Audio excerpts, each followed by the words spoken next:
কারো সাথেই সারা জীবন কাটাতেই হবে এই মাথার দিব্যি কেউ দেয়নি। বরং যেটুকু থাকা যাচ্ছে, যতটা বেঁধে ফেলা যাচ্ছে, একদম নিংড়ে ভালোবাসুন। তাতে এক ফোঁটা ভেজাল না থাকে, এতটুকু ফাঁক না থাকে। মাঝে মধ্যে তো আমাদেরও নিজের উপর বিরক্তি আসে।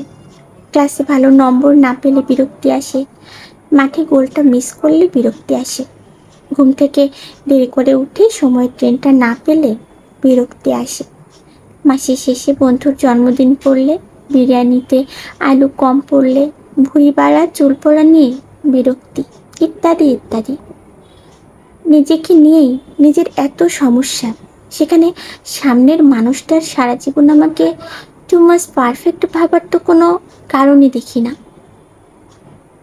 এই মহাবিশ্বে কোনো কিছুই চিরস্থায়ী নয়। একদম শেষে গিয়ে আমরা সবটুকু চেষ্টা করেছিলাম, কিন্তু হয়নি। এই জোরটাই লাগবে, এতে ভুল নেই।